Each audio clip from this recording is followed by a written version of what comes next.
یہ ہے سوات سے تعلق رکھنے والی ٹرانسجنڈر برفی ڈول، جو اب اپنے پیروں پر چلنے کے قابل نہیں۔ چند روز قبل بتہ نہ دینے پر ان پر فائرنگ کی گئی، جس کے بعد برفی دوسروں کے سہارے کی محتاج ہے۔ یہ کچھ دن پہلے بندوں نے مجھ سے ڈیمانڈ کی تھی پیسوں کی، تو میں نے اس کا کال کاٹ دی، میں نے کوئی رسپانس نہیں دیا اس کو۔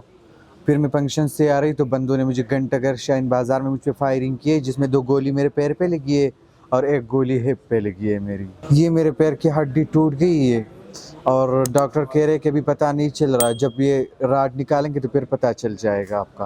تکلیف تو بہت ہے مجھے، میں سیڑھیوں پہ نہیں چڑھ سکتی، گھوم سکتی نہیں، باہر نہیں جا سکتی، میں جگہ پہ بیٹھی ہوں۔ میں اب اللہ کے اسرے پہ بیٹھے ہوئے، ابھی تو کچھ بھی نہیں، نہ میں فنکشن پہ جا سکتی ہوں۔ خواجہ سراؤں پر تشدد کے واقعات میں اضافے کے باعث خواجہ سرا خود بھی سڑکوں پر نکل آئے ہیں، کیونکہ یہ صرف برفی کی کہانی نہیں بلکہ خواجہ سراؤں کی تنظیم ٹرانس ایکشن کے مطابق گزشتہ 15 سالوں کے دوران خیبر پختونخوا میں 150 سے زائد خواجہ سراؤں کو قتل کیا گیا ہے، جبکہ ہزاروں کو تشدد کا بھی نشانہ بنایا گیا ہے۔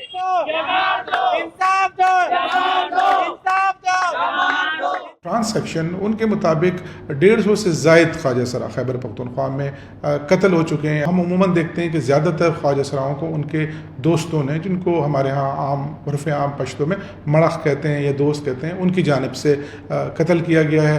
پھر بہت سارے ایسے خواجہ سرائے ہیں، یعنی جس میں قریباً 80% ایسے خواجہ سرائے ہیں جن کو دوستوں نے قتل کیا ہے۔ چلو اگر میں یہ کہوں گی کہ میری دوستی ہے کسی سے، اب دوستی کا یہ مطلب ہوا کہ وہ مجھے قتل کرے گا۔ پورے خیبر پختونخوا میں آپ چترال سے لے کے شانگلہ سے لے کے منگور اسوات سے لے کے ڈیر اسماعیل خان تک کوئی 7000 ایسے کیسز ہیں جس میں نازیب ویڈیو، جس میں بتہ خوری، تشدد، ذلہ بدرونا، تو وہ بھی ہمارے ساتھ ریکارڈ میں موجود پڑا ہیں۔ اکثر لوگ کہتے ہیں کہ خواجہ سراؤں کی غلطی ہیں اور یہ لوگ غلط ہیں۔ جو لوگ مطلب اٹھ کے آتے ہیں ہمارے گھروں پہ، کیا وہ غلط نہیں ہے؟ جب زیبی قتل ہوئی ابٹاباد میں، قتل خواجہ سرا ہو گیا اور پورے ابٹاباد ہو گئے کہ خواجہ سرا غلط ہے، ان کو یہاں سے نکال دو۔ خواجہ سراؤں کے حقوق کے لیے کام کرنے والوں کا کہنا ہے کہ تشدد کے بڑھتے واقعات کی ایک بڑی وجہ غیر مؤثر قانون سازی اور اس پر عمل درآمد کی کمی ہے، جبکہ پولیس کے عدم تعاون اور خواجہ سراؤں کی اپنی کوتاہیاں بھی حالات کو مزید بگاڑ رہی ہے۔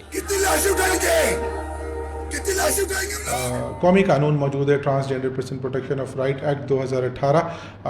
کیا وہ خواجہ سراؤں کو تحفظ فراہم کرتا ہے؟ تو یقیناً میرا جواب یہ ہوگا کہ نہیں، کیونکہ جو قانون موجود ہے وہ ایک سبسٹینسو لا ہے جو صرف خواجہ سراؤں کی حقوق کی بات کرتا ہے۔ پاکستان کے عموماً حقوق سے متعلق قوانین ہوتے ہیں، ان سب کے ساتھ ایک ہی سلوک ہوتا ہے اور وہ یہ کہ ان پر عمل درآمد نہیں ہوتا۔ یہ قانون محکمہ صحت، پولیس اور دیگر تمام اداروں کی مسلسل تربیت کی بات کرتا ہے، لیکن بدقسمتی سے ابھی تک سینسٹائزیشن اور تربیت کے حوالے سے کوئی بڑے اقدامات حکومت کی جانب سے دیکھنے کے لیے نہیں آئے ہیں۔ کیا یہ ویڈیو آپ کو اچھی لگی؟ ایسی مزید ویڈیوز کے لیے ابھی نقطہ ایپ ڈاؤن لوڈ کریں۔ پولیس کا رویہ جو ہے وہ میرے ساتھ بھی ٹھیک نہیں ہوتا۔ اگر میں بھی کبھی کسی کیس کے حوالے سے پولیس ڈپارٹمنٹ کا دروازہ کھٹکھٹاتی ہوں تو مجھے بھی اندر جانے کی جو ہے وہ اجازت نہیں ملتی، کیونکہ وہ یہ کہتے ہیں کہ 12 بجے کے بعد ہمیں اپنی جان کا خطرہ ہوتا ہے تو ہم دروازہ نہیں کھول سکتے۔ جب وہ اپنی فریاد لے کر آتا ہے اور آپ کا رسپانس یا آپ کا بیہیو وہ دیکھتا ہے تو اس چیز سے جو ہے وہ اسٹرک ہو جاتا ہے کہ اس نے تو مجھے اندر آنے ہی نہیں دیا، اس نے تو میری بات ہی نہیں سنی، تو یہ مجھے انصاف کہاں سے دلائے گا؟ تو یہی جو بیہیویئر ہے اس کو چینج کرنے کی ضرورت ہے۔ خود اپنے مرضی سے فنکشن میں آ کے 50 کے یا 10 کے پیسے جو اڑاتے ہیں، پھر وہی جو ہے جمع کر کے ہم سے ایک ساتھ وہ بتے کی شکل پہ لیتے ہیں۔ تو انہوں نے خواجہ سراؤں کو اپنی پراپرٹی سمجھے۔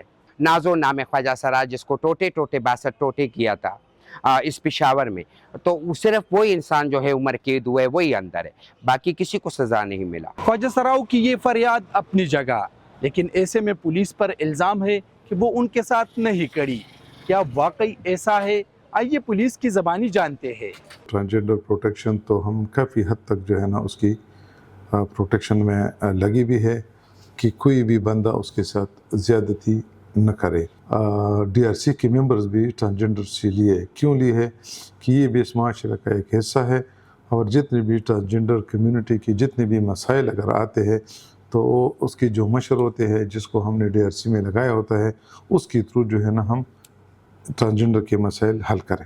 جب بھی ٹرانسجنڈر کمیونٹی کے ساتھ کوئی زیادتی ہوئی ہے یا کسی نے اگر اس کے ساتھ ظلم کیے